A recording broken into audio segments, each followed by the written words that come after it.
I wish I was broke. I had negative six figures. That went under and I had a judgment for 300 grand against me. 3 properties into foreclosure. I owe money on credit cards and judgments, and it was negative multiple six figures. I even had my power shut off of me. Not even once, but twice. And it's not because I actually didn't have the money to pay that power bill, it's because I had so much money outstanding I didn't know what to do. I know the fear, the sleepless nights, the anxiety. Am I gonna lose my house?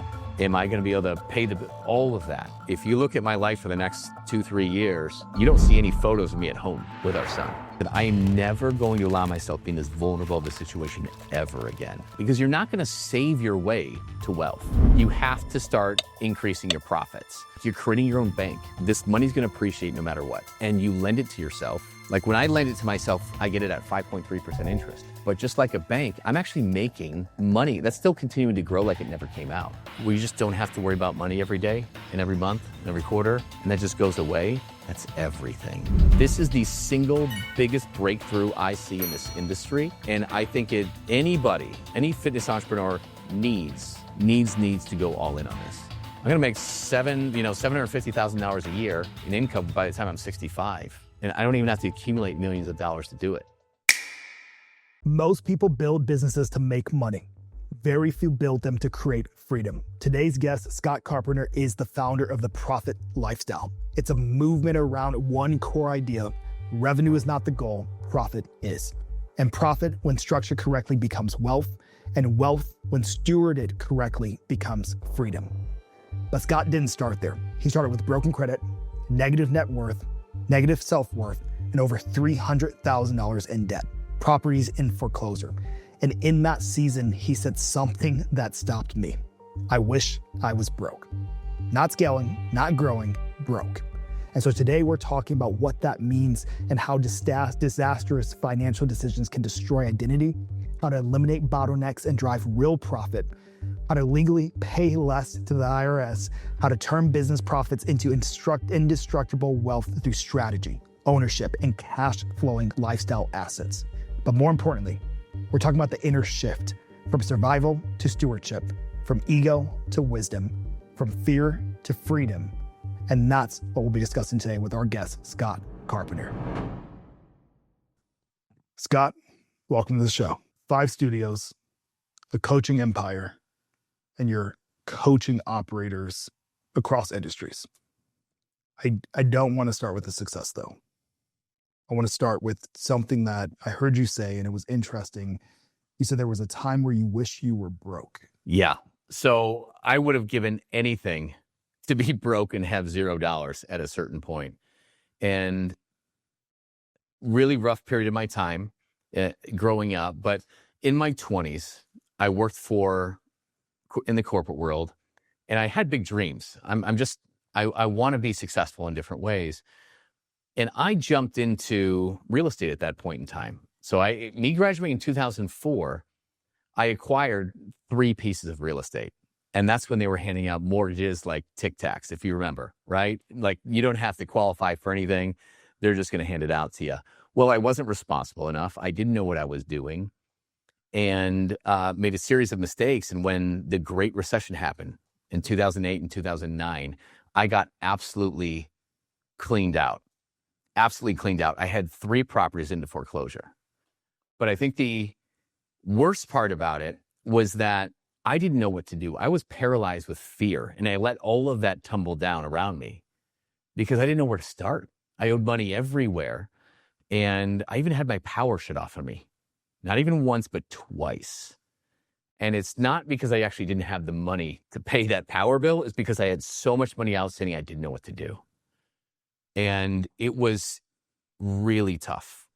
One other key piece of that was that one of my buddies from college, his father-in-law, had actually got me to co-sign on a lease for a restaurant he wanted to start with. So I was young, I was stupid, probably got taken advantage of in that respect. That went under, and I had a judgment for 300 grand against me.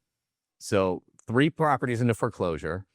I owe money on credit cards and judgments, and it was negative multiple 6 figures. And then I decided I need to change. And I moved out from Illinois. I quit my corporate job, which I nearly got fired from. And I moved out to Arizona here and decided I don't know what I'm going to do to get out of this. I don't know what I'm going to do with the rest of my life, but I do know I don't love my job. I don't love what I'm doing. It doesn't match my values. It was big tobacco, by the way, because when I graduated college, my idea of success was making as much money as I could. Yep. And ultimately that didn't make, and that paid more, right? It just paid more. And my idea of success was making more money than my friends and getting a better job offer. And I was very unhappy because that's when I was getting into health and fitness, and it changed my life. It's the only good point in my life at that point in time. And so I didn't know what I was going to do, but I'm like, let me do something where I can give back. And this fitness changed my life. And it was the thing that got me through this. Let me actually help other people do that. And so I started as a personal trainer here in Scottsdale, and I wish I was broke.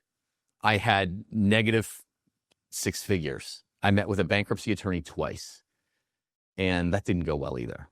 I mean, they made me feel, by the time I mustered up enough courage to walk in that office and tell a man how much I had messed up and what a big failure I was and how I completely destroyed my financial future by the time I was 26.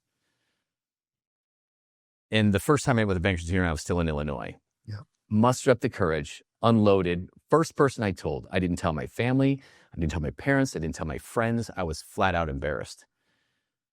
And I walked in there and I told him all that. And he looked at me. And you know what he asked me? What? He said, "Where are you from?" I'm like, "Well, I'm just Naperville, Aurora, where I grew up, not very far from here." "What school did you go to?" Like, "Well, Bonzi." And then he goes, "What's your father's name?" And at that moment, I felt like the biggest failure on earth.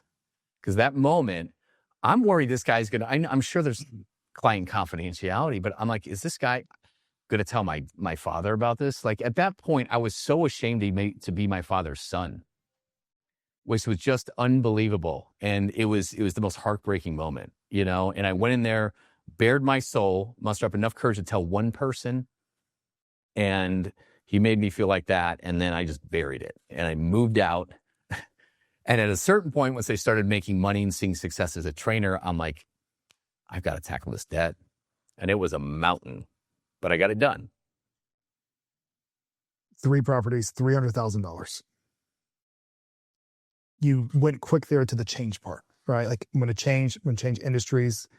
I'm going to coach people, right? How? Like, where do you get the gall? Where do you get the desire to not shrink, to not hide, to not run away from the problems versus you're running towards it? And you're choosing a new segment where, like, you're about to coach people on their fitness, their life. What made you, like, where does that come from? I did hide from it for a while, right? I hid from it for a while and I pretended like it wasn't there. I tried the attorney thing. That was horrible. I'm like, I need to just change the direction of my life. And I moved out and I'm just paying the bills. I'm just trying to put food in my mouth at that point because I didn't have any saving. I was like this close, right? Worked my butt off. But you know what it was is at one point I just had enough. When I'm driving home from training clients at 9 p.m. and I hear on the radio, "Are you behind in credit card debt? Do you owe money to the IRS?" And at just one point in time, I heard it for the 50th time.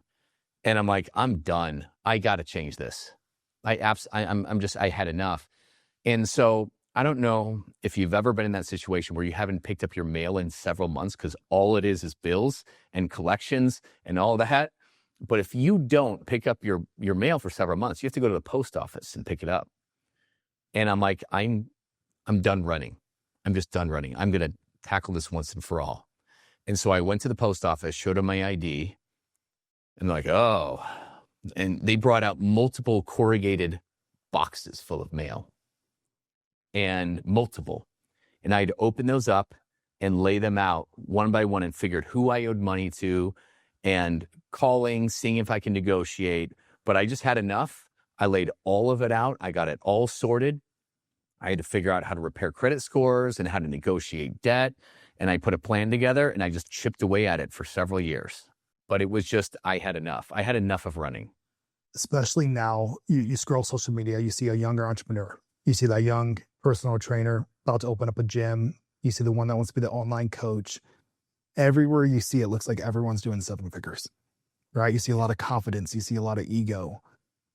What's that? How did you flip the switch?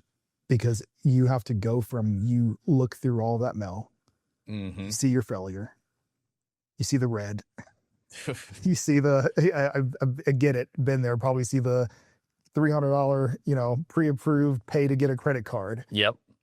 How do you know that you have all of that and then still put your mindset on that you're going to become an entrepreneur? Man, it's in my blood, right? So at first it's survival. And then I said, I'm going to dig myself out of this hole. And what it was, I was working at Lifetime Fitness and I got promoted a couple of times because working my butt off. Trainer, assistant manager, then I'm running the department. We got maybe 25-ish trainers on staff, right? But it was the constant beatdown of that corporate environment, hence this hat, worst employee ever, right? And I broke all the records at this location where I was running the whole thing. And they still stand to this day. Top month, top quarter, top year, by far. Not even close. But it's never enough. It's never enough, at least when I was in there, right? And a lot of it was just based on revenue goals. Now, those are important, right? But I got into it to help people too. And there was just not much emphasis on it. And the revenue wasn't even enough. We need to get you in this, the metabolic testing, or we need to get in this and this and this and this. I'm like, how about we just do the right thing? In the long term, it's all good. You see, like, I'm crushing this. Can you just let me do my stuff, right?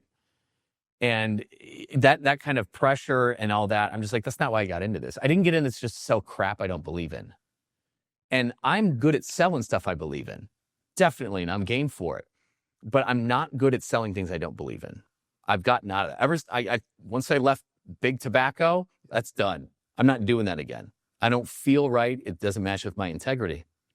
And so it got to be more and more of that. And I'm like, you know what? I just got to get out. I was so desperate to get out. I'd finally, at this point, I just cleared all my debt. Just cleared it and gotten back to broke, right? I'm like, cool. I'm at broke. I feel so good. And I just had to get out of there. And so I didn't know it necessarily. Now I'm an entrepreneur in my blood for sure, right? And so what I did, I was just searching ways to get out. And I went to Biz Buy Sell. I found a failing gym for sale in an area I wasn't familiar with. And I put a $5,000 down payment on it, took some seller financing. I inherited a failing gym that was losing, $2,000-3,000 a month, and rolled the dice again. You tell this story now, right? Before you hit it, but now you tell a story and you tell it to other gym owners, right? You tell it to other people who are coaching, people who might be in a similar situation. I'm curious right now in the industry that we're in the marketplace that you're in, you see a lot of people that they're saying the box gym is dying, right? You see a lot of people that are saying that this landscape, no one's spending money here. It's a broke man's game. What are you seeing with being now in a position where you're looking at other people who were probably like you, 10 years ago? Yeah, it is tough. The thing is like gym owners, nothing easy about gym ownership. There isn't. And you're right. The past several years have not been, it's gotten harder, right? The easy money on Meta is gone, right? And it's gone, and we see fewer leads coming in. And it's not always about the leads. We can get the leads. Sometimes that's not difficult, but it is difficult getting them in. And it's clear there's games being played with social media ads and stuff. But like the easy days of that are over. You can still do very well. But you've really just you've gotta want it. And so if people don't really want it, it's just not going to happen. But it can still be very lucrative. You can take a single location. It can be 1,300 square feet. It can be 2,500 square feet or larger. But yeah, you can make $200,000-300,000 in profit from one location still. And my big thing is I've never been great at large volume acquisition. So the place that I bought was a large group gym, failing, right? And it literally, I inherited maybe like $600 a month in business. It was pretty ridiculous. I got blackmailed the first week in ownership too. That's a fun story. But they were literally doing punch cards, 10 visits for $100, that you physically punch with a star-shaped kind of thing. Mm-hmm. That's what I inherited. But from Lifetime Fitness, I knew a lot of the one-on-one PT. So I brought that into it. Later, I decided to do, at a certain point, I'm like, this doesn't make much sense. I got like a 2,100 square foot place. And I've got Aaron over there, who's 3 times a week, one-on-one, paying almost $1,000 a month. Easiest person in the world, happy to pay it, awesome person. And then I've got these other people paying, it pains me to say it, $99 a month, right? Yep. Taking all this floor, and we're huddled in the corner over there while 6 p.m. is going on. And those are the people who are complaining the most, who are the first ones to bitch, the first ones to leave, the first ones to talk about how much money they're paying, all of that. And I'm just like, this doesn't make much sense, right? So, and I'm good at selling PT too. And I'm big on one-on-one coaching. I really am, right? That's how I do stuff with business too, with business coaching. But at a certain point, I realized, you know what? Having fewer dream clients who are easier to please, they see me as more valuable, happy to pay me, easier to work with. I'm like, that's the way to go. And so I brought in semi-private too. I eventually merged the large group and got rid of that. I ran with semi and one-on-one for a while. And then I really mastered the high ticket coaching, right? And so I was able, because the flat out, the thing is not every market are you going to have 150, 250, 300, 400 members. It's just not even feasible in a lot of markets. And a lot of gym owners are not running a winnable model. And it's okay if you're a large group. I'm not saying you can't do that. What I am saying is that to make more money, you need to solve bigger problems. And that's the big thing. And so I don't care how the workouts are. The workouts are just the workouts, right? I don't care if it's in large group or semi-private, small group, one-on-one. That's the least important part of helping somebody change and achieve a transformation. The hard work is not the 3 hours a week that they're in your gym. Yep. The hard work is the 165 hours a week that they're not in your gym. And that's what I decided to focus on. Because again, I'm results driven. I want people, fitness changed my entire life. It gave me confidence. It gave me everything. And I wanted to help people do that.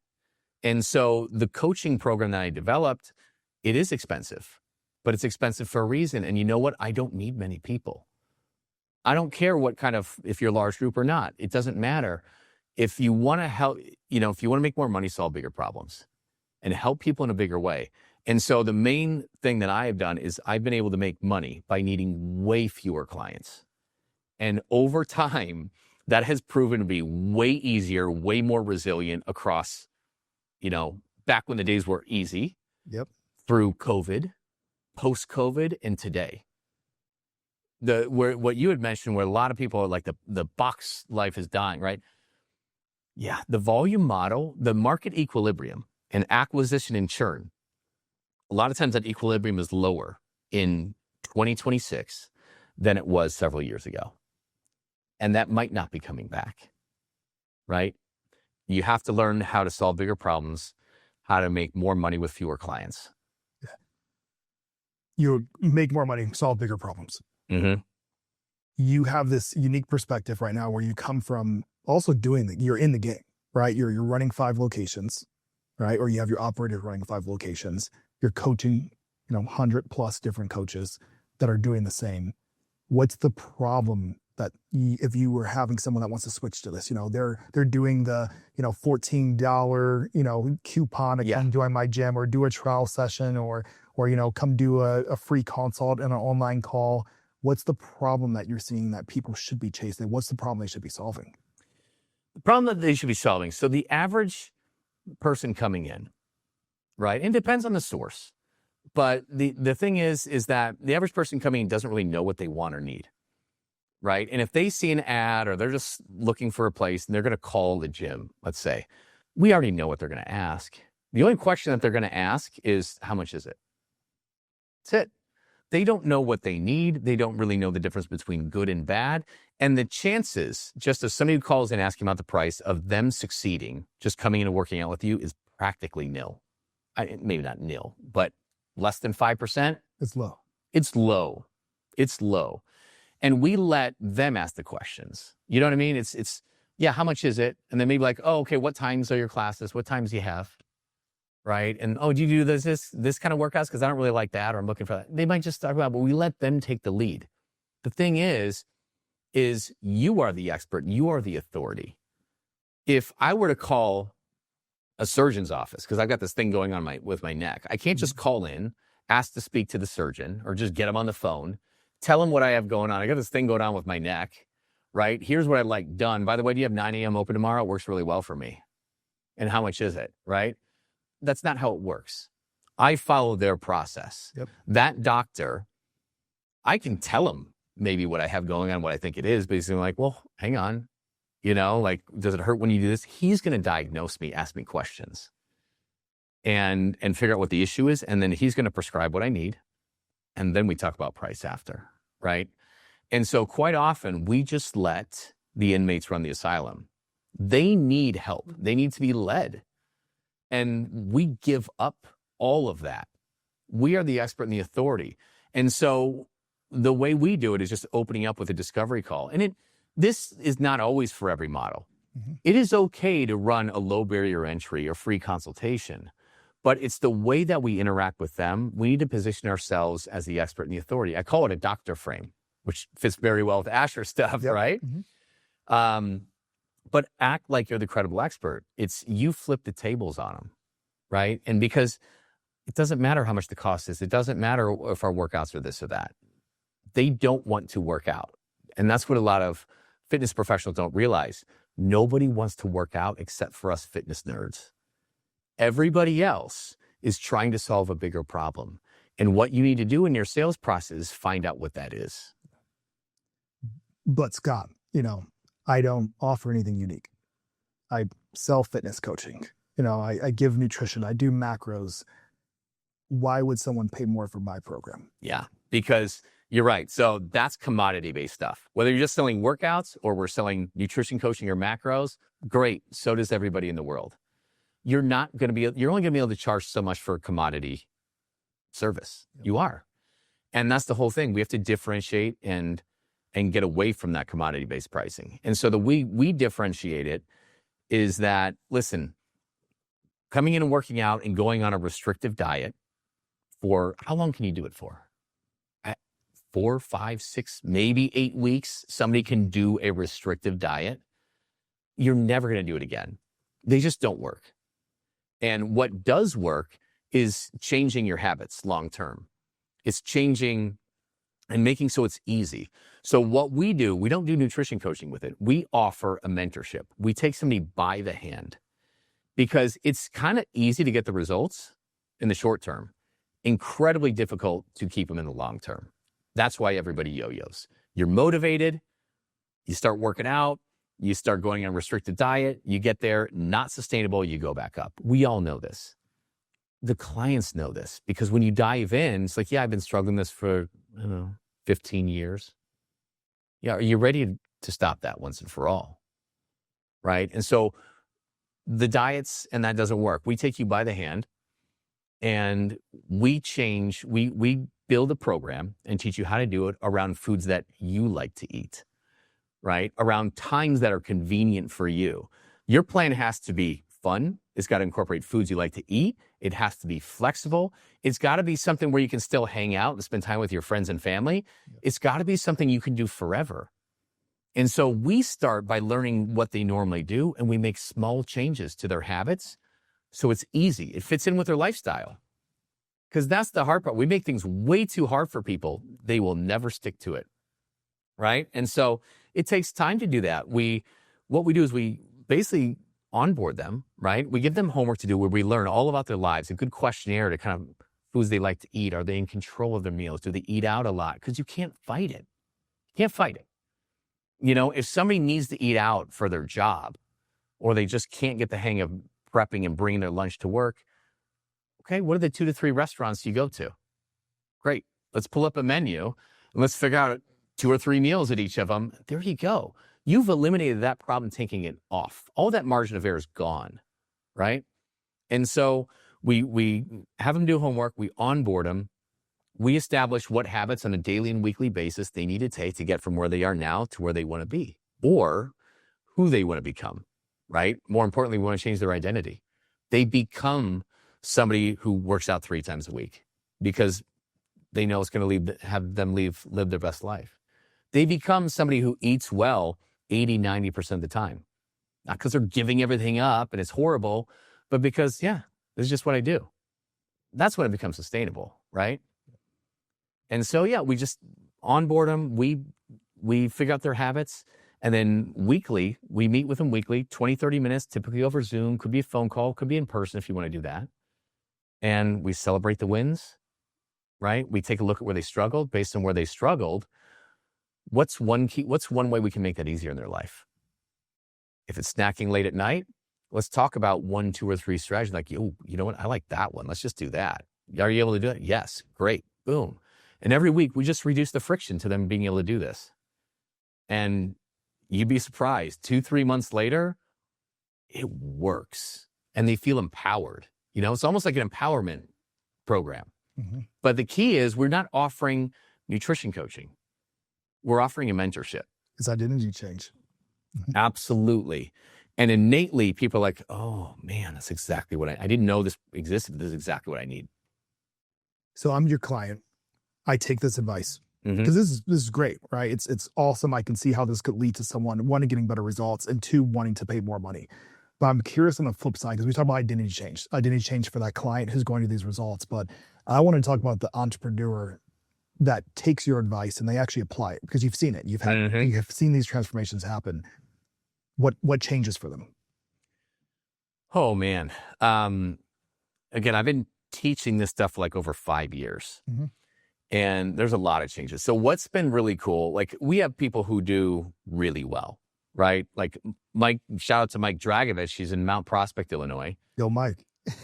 He's awesome. Got a great business, couple locations, right?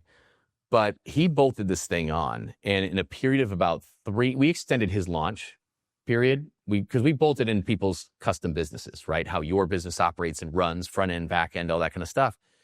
And we dripped his out longer so it didn't overwhelm his staff.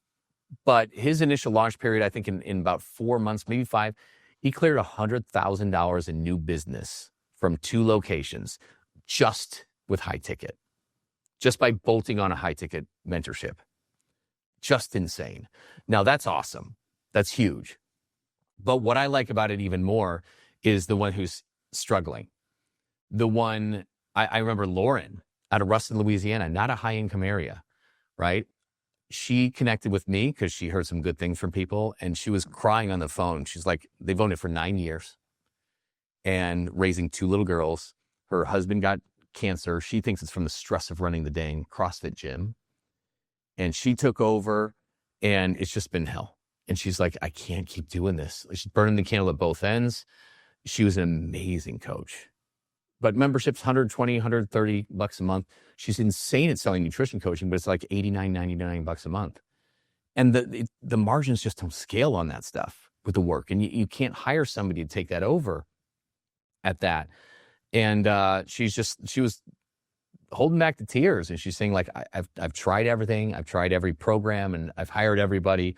Like, this just has to work. I can't get going on like this. And she was so scared to offer $2,000 for one of her programs and then $4,500 for the other one. Scared. I've got the text message. Like, I was first PC, perfect consult done, and I'm sweating, but 2K transformation sold. And then her next 3 were her $4,500 high tickets sold.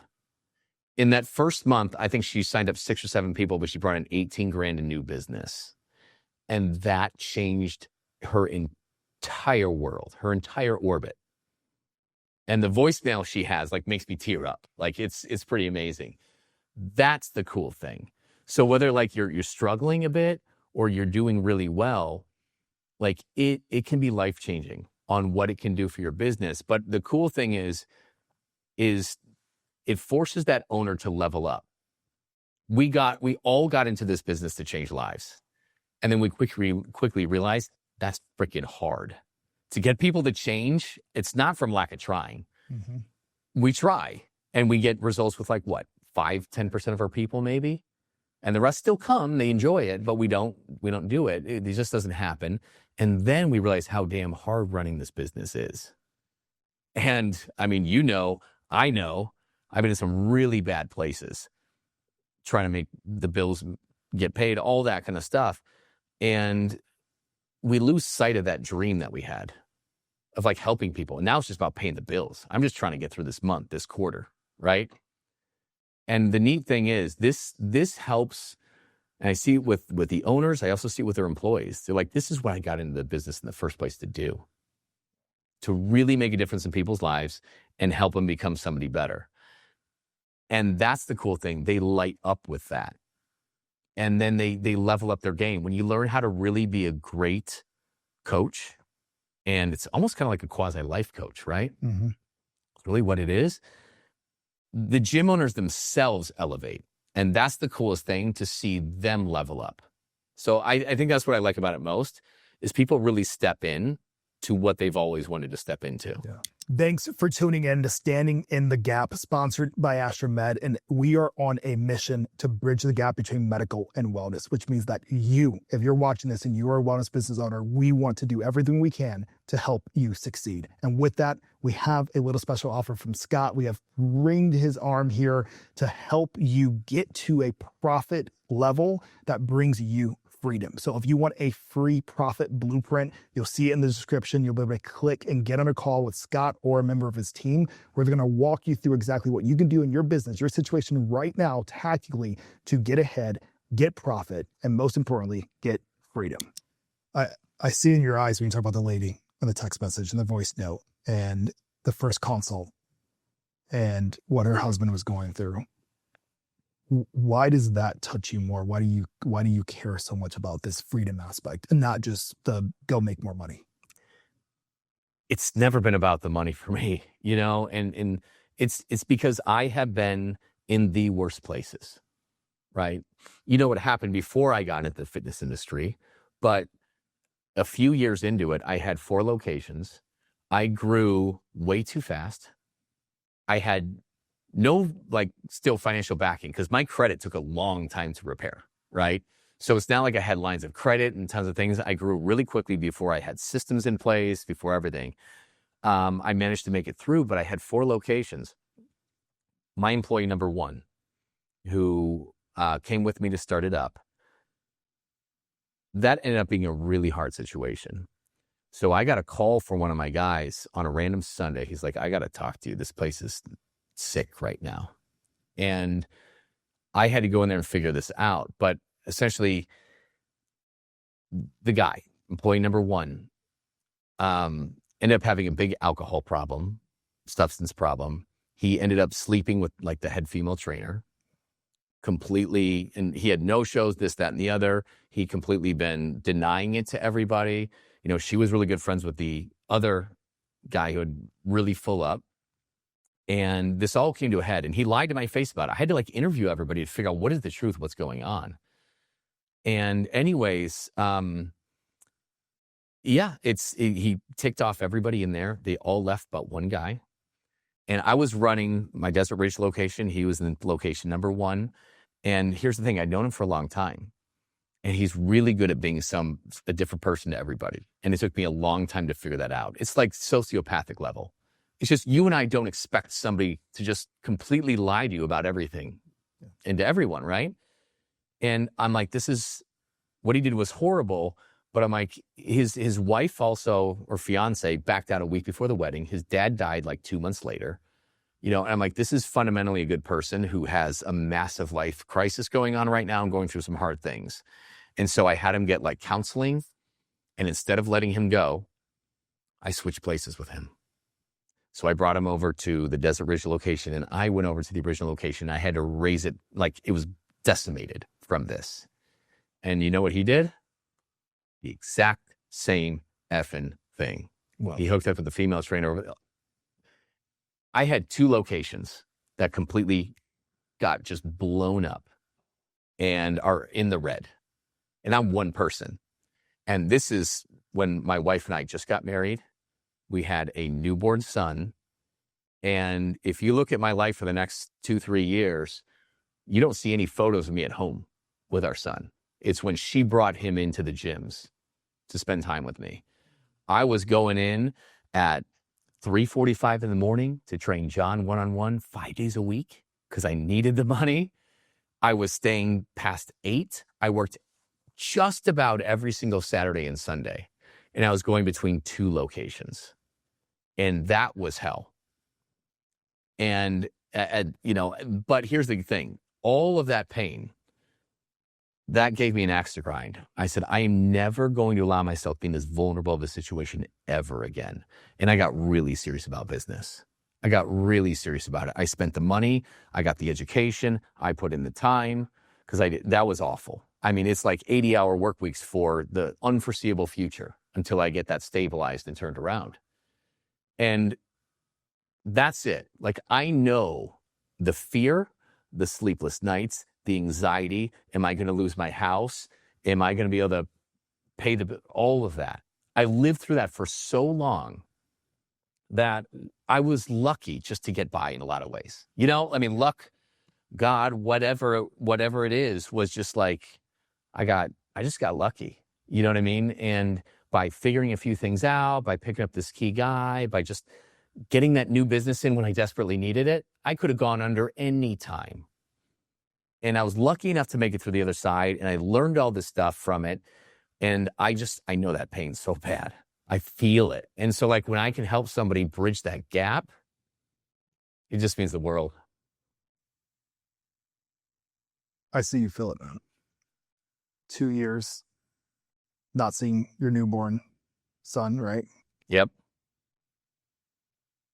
We have this culture thing at Asher where we look at it and we say the grind of a startup is not going to be your excuse for being a bad father, being a bad husband, and checking out.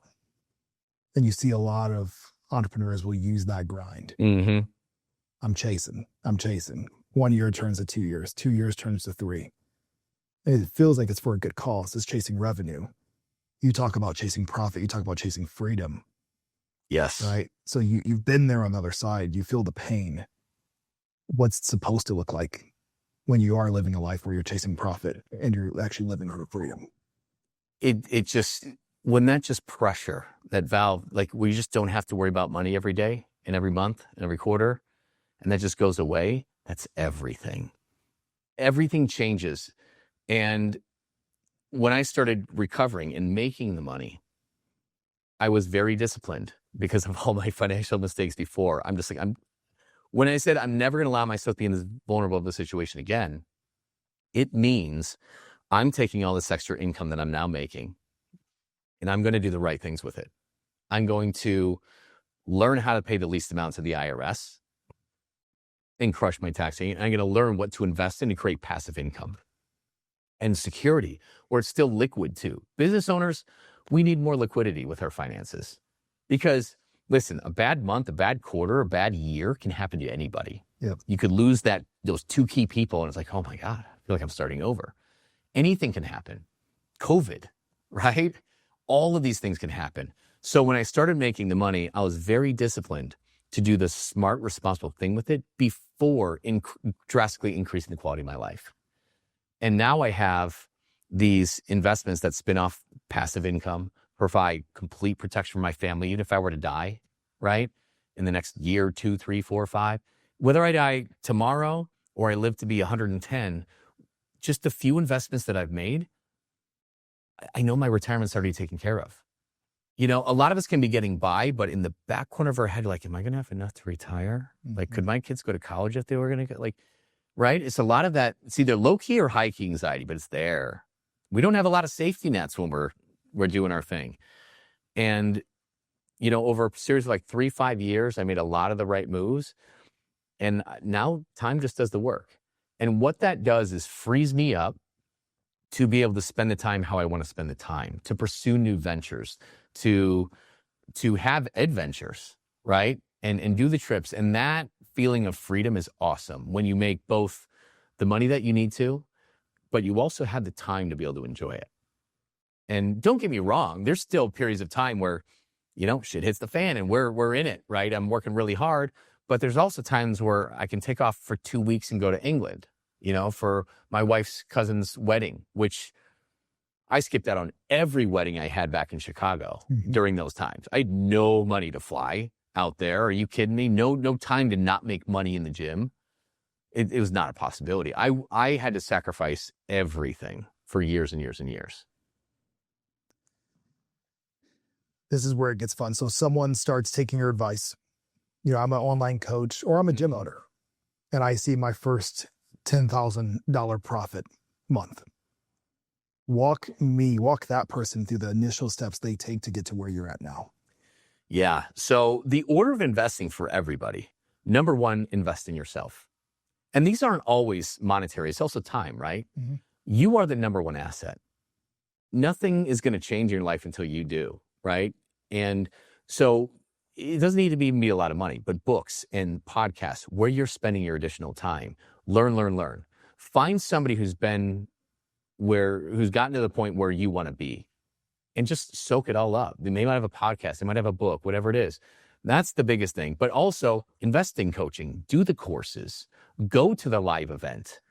The amount you're going to pick up from people, just energy too. And meeting somebody like, oh man, that person can do it, I can do it. Like, that's so important. Invest in yourself first, right? Then invest in your own business second. People are afraid to reinvest in their business. And there's a lot of things that aren't smart to do in it, but there's a lot of things that are. I traditionally, I was raised by, both my parents were farmers. They didn't spend money. And you do everything yourself. You roll up your sleeves, you do it yourself, and you save the money. That's how I grew up. And the cool thing is it taught me to be very frugal. I don't need much. I don't want much, right? The money is just a means to freedom for me. I could care less about driving a Ferrari. I don't value it, right? This watch is, my wife got this for me. We're both broke. I don't know how much it is, but it's the only watch I wear. Great watch. I do not care about a Rolex. I just don't. And that's me though. And if you do, it's fine. It's not a big deal. But at the end of the day, invest in yourself, invest in your business, because it's only going to grow so big if you're putting in the investment, period. Time and money. Then you invest in other assets once that income gets up, because you're not going to save your way to wealth, right? To an extent. You can only trim expenses so far. You have to start increasing your profits. And then once you do that, then be careful to not let your personal expenses creep and jump up. In terms of practical first steps for people, because as business owners, we can't just shove everything into a 401k and an IRA. Mm-hmm. We need it liquid, right? If you want to go from one location to 2 locations, if you're an online coach and you need to pay for ads or you need to hire a coach, you can't just have that locked away where you can't touch it until you're 59 and a half, right? You need some liquidity, and just in case you have a bad quarter too, right? It can happen. So you need to be liquid, but you can't let it sitting there being eroded by inflation, right? Because that's what's happened. Savers have been losers over the last several years, unfortunately. And if it's just sitting in savings or a checking account, it lost 30% value over a few years. So what I traditionally do is I put it in an infinite banking policy. And it's if anybody wants to check out the stuff, I talk about it a lot, because basically it's a whole life policy that provides protection for your family in case anything would happen to you. But you can put it in there and it's going to grow at about 6% year after year, but tax-free. So that's like a 7.5% return, depending on who you are. But it's liquid. So it's kind of like a Roth IRA that can have really big limits should you want to. And you can get access to that money anytime you need it. So when I started making money, and then obviously the taxes, crush your taxes. You start making good money, become an S Corp. Then you get that stuff set up, shove all your money in there. And if you need to open up a second location, you need to hire a coach, you want to buy a short-term rental, you want to buy a long-term rental, you want to buy a commercial building, you can use that same money to do it, which is fantastic. But it provides that liquidity that we need. Let's take the gym owner let's get real tactical with this because I love this stuff. I love the steps here. So invest in yourself. Yep. Invest in your business. Invest in other cash flow assets. Yep. So I'm doing, let's take your average, $50,000 a month gym, right? I'm doing $50,000 a month. Let's say 20% profit margin. So we got $10,000 in profit here. Okay. I have zero in my personal savings. Do have some cash in the business bank. Walk me through, what do I do? Yep. So what I love to do is let's figure out, let's say 10 grand coming from the cash, right? Yeah. Business revenue, business expenses, you got 10 grand left over. Okay. Then let's take a look at your personal stuff. What's going out where, right? In those expenses. What is that left? Living comfortably, not lavishly, right? Because we find ways to spend money if it's there, right? It's easy. And this is the number one thing that saved me at first. It's just, I'm going to act like it's not there. So I created a sweep account. Get a high yield savings account at a different bank online. Go to ally.com, go to American Express and open up a high yield savings account. You'll earn 3.5%, give or take, right? And take that money, that excess money, make sure you're living comfortably, right? But take that excess money and just sweep it. I call it a sweep account. Just online transfer that out. If you're stable enough, make it automatically recurring. And I would just send it straight from your business account to it. Okay? But get it out, get it in a different bank. You don't have it in the same bank just because it's tempting to, let's take that vacation. We'll sweep, right? And then, so once you're stable enough, and if your income is stable enough, then what you do is set up an infinite banking policy. You got to find the right specialist to do it. This I geeked out on. And I, even at the event that we have tomorrow, I'm a show not tell guy, right? I'm not a theory guy. Those are great, but let's see how you actually did this. Let's break it down for good, bad, and ugly, right? But once you have, let's say you got an extra $1,000 that you can do. You can take that $1,000, put it in your infinite banking policy. It will grow forever tax-free when done properly for the rest of your life. And whenever you need to use it, you technically get a loan against it instead of withdrawing it. And that's really cool because if you ever heard of become your own banker or bank on yourself, anything like that, that's what this concept is. It's like you're creating your own bank. This money's going to appreciate no matter what.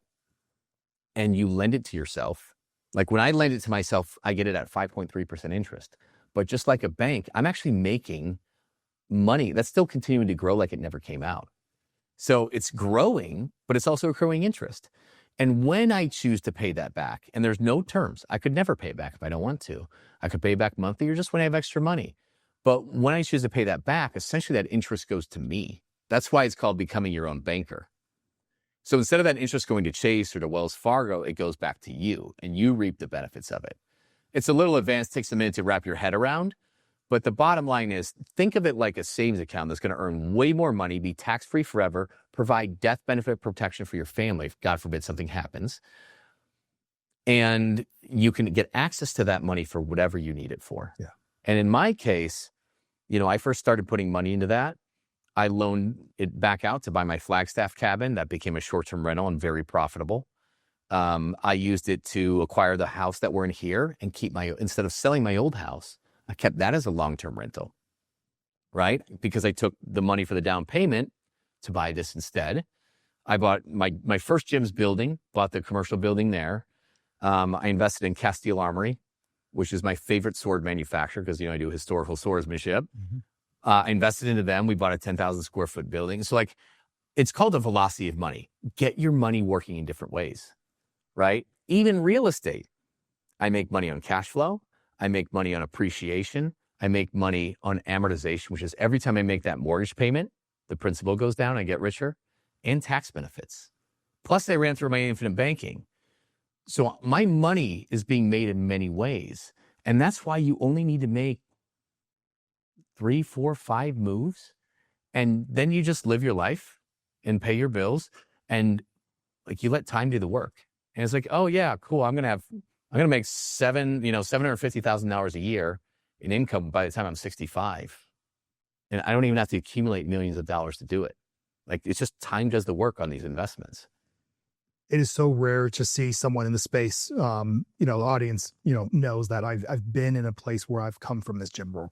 I've come from the starting in a park, having a $700 credit card to get some kettlebells and some mats, to getting into the Facebook ads and learning that game, but just chasing revenue.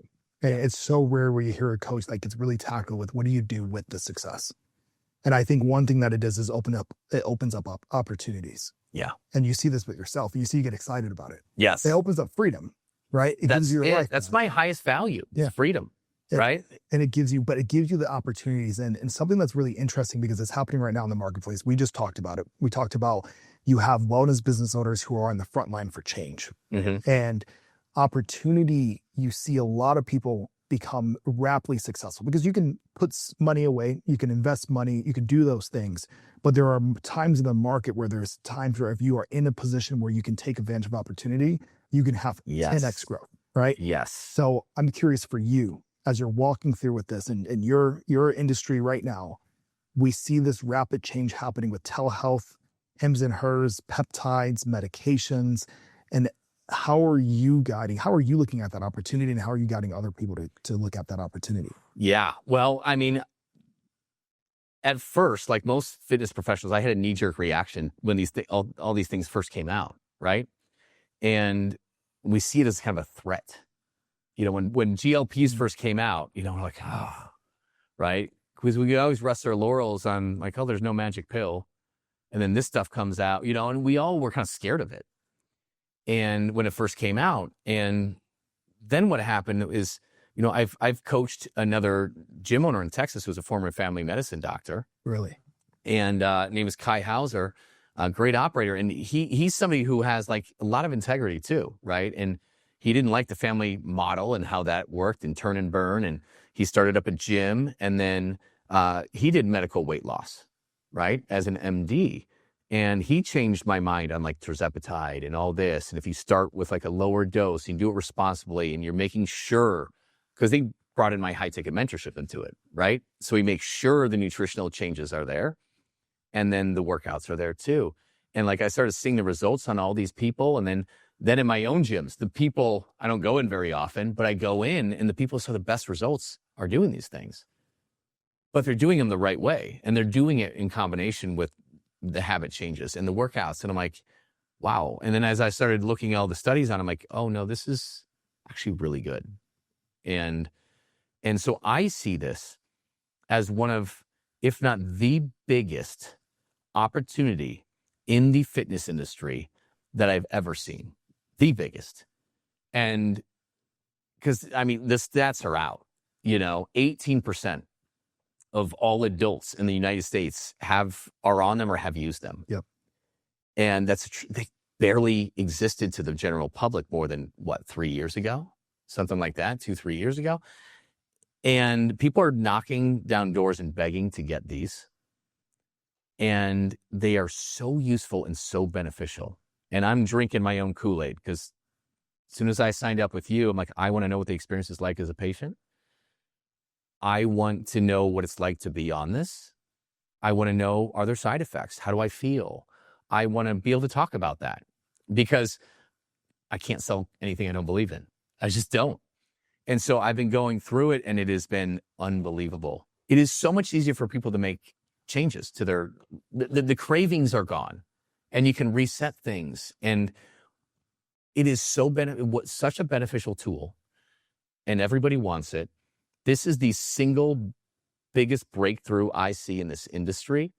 And I think if anybody, any fitness entrepreneur needs to go all in on this. It is huge. It is such a phenomenal tool when you add in the habit change and the coaching. Period. And so I'm going through it myself because I want to really understand it and believe in it. And now I'm busy training my operators on this. And I'm encouraging them to try it too, which they are, which is great. So we're getting them on it. I want to make sure they feel comfortable with it and they have all the education coming in. And yeah, we are packaging our high ticket offers for all the wellness things. We're going to have our medical weight loss, right? We're going to have for injury and rehab and all these in the different categories. And we're going to sell high ticket packages in this and just crush it. It's the easiest. We saw such unbelievable results selling it the hard way through just sheer mentorship and habit change, and which nobody wants to do, right? They're not coming in to do the hard work. But this, they're coming in. This is 10 times easier to get their attention, 10 times easier to get them in the door, 10 times easier to make the sale, and they're going to get 10 times the results. Massive potential. Big question for you is, what gives you the right?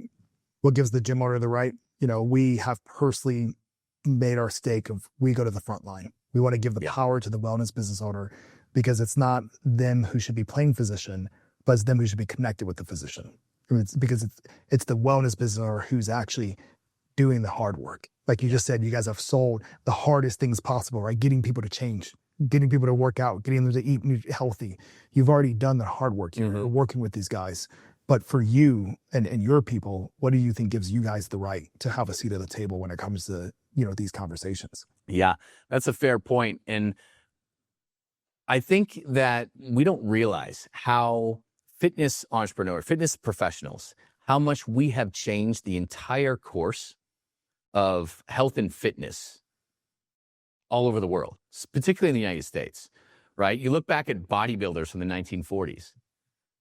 They knew nutrition, right? Eat whole foods, real foods. No, eggs are actually a really good thing, right? Yeah.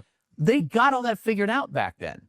But what did the doctors in big pharma and big agriculture and all that stuff, what did they do? Right? They pushed trans fats and they pushed sugar, and saturated fats are bad.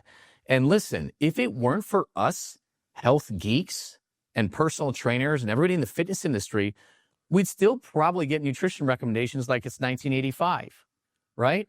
Commercials, Honey Nut Cheerios is going to lower your cholesterol. What a crock of shit. You know what I mean? Like, it's just, if you look at what's in grocery stores right now and how much better that's gotten over the last 10 or 20 years, and organic stuff and more whole foods and less of this and less of that, that's been us. It's not been the medical industry that's driven that forward. It's not been doctors that have driven that forward. It's been us. We have been on the cusp of this and pushing this along for health and fitness, right? We've been doing that all this time. You look at that. You look at physical therapy. And here's the thing. We'll look at nutrition. We're not registered dietitians. I can't tell you I'm going to treat your type 2 diabetes, right? But I can educate you and coach you on things that are actually going to help that. I'm going to stay in my lane. I'm not going to act like I'm going to treat it. But man, we have been the ones teaching the truth. We really have. And when you look at physical therapy, it's not that different, right? Physical therapists are really limited with how that whole system works. Look at what trainers have done when it comes to bridging that gap. Look at what trainers have done with corrective exercise and that knowledge, how the body moves. Look at what they've done for mobility. We have made massive strides. I would argue trainers do so much better for joint mobility and movement than physical therapists ever could and ever will, right? And it is no different. You look at some of these providers of semaglutide and of tirzepatide, they throw them on super high doses. They are just slinging meds. They are not making sure they change habits. They are not making sure they do their resistance training. They could care less if they're losing weight. I don't really care what it's from. I don't really care if it's muscle or bone or this or that. Like, there you go. See you later. Right? We have an obligation to fill that gap. We've been doing it for decades. We don't get the recognition. We don't get the clout. We get a lot of the doubt. It's not much more than a thankless job a lot of times, but I don't think we understand how much we've been the primary driver moving from sickness care to wellness care. We've done it, and it's our duty to do it. That's my personal belief. You got me fired up, man. This is it. And so that's the theme. That's the theme of this podcast. It's the theme of this mission that we have. At Action Med, we have this core vision where it's bridging the gap between medical and wellness, right? And with this podcast, the theme is that we're standing in the gap.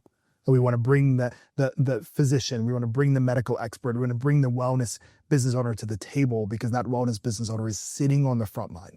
Yes. And I want to honor you for what you're doing for this industry, because you are showing up as a coach. And a coach is someone who guides, right? You're guiding towards profit. You're guiding towards freedom. You're guiding towards what do you do with your money. You're guiding towards your stance on this topic, right? Of do you get involved in this medical conversation? And I want to honor you there. And I just want to give you a chance, speaking to that person, speaking to yourself 10 years ago, what piece of advice, what wisdom would you pass on? In general? Yep, in general. Oh man, that's such a lofty question. You know what it is if there's one thing, oh man, that's really hard to limit it down to. But I would say if there's one piece of advice I could give to, myself like 10 years ago, it is be relentless with your action and don't worry. You know what? It's right there. It's the man in the arena right behind you. Yeah. Teddy Roosevelt quote, right? And it's not the critic who counts. A lot of us fear doing what we want to do, saying what we want to say, standing up for what we believe in. We fear putting out the email or writing the post because we fear criticism, we fear judgment. We fear, and listen, that comes. The haters are going to come, but it's not the critic who counts. It's the man in the arena. It's the person taking action. And so just be fearless. When I had just said, no, this is what I want to do, I'm just going to do it. This is how I feel, I'm just going to say it. That's what you need to be. Be authentic. And if something doesn't feel right, don't do it. Right? It's just compromising that integrity never wins. Right? So it's kind of like follow your heart, use your brain to guide you, and just go and do it fearless. You're going to make mistakes. You're going to screw up. But if there's something you want to do, just start taking action. And that's how I got into it. When I got the first location, I didn't have credit. I didn't have money to buy it. How did I end up with it? I don't know. I didn't have any backing. If I didn't make it happen in 2 months, I was kind of done. And I'm not saying that was the smartest thing to do, but what I'm saying is that if you don't have the money to do something, don't let that deter you. Keep taking the other action steps, right? If you don't know how to do something, just start on what you can. The planets won't align themselves. Act as if. Act as if. And that missing resource, whether it's the money or it's the idea or it's the partner or the person or whatever it is, the lease, whatever it happens to be, just do everything else you can and you'll find the planets will align for you and it'll happen. So just don't take no for an answer. Just move forward. Scott, thank you. You have a book, you have a coaching program. There's a lot of other ways that you're helping entrepreneurs. Where can people find you?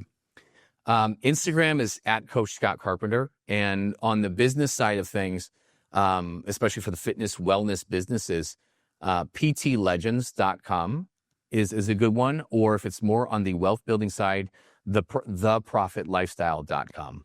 I love it. Man, thank you so much. Let's continue to be the worst employees ever and make this dream happen. Let's do it.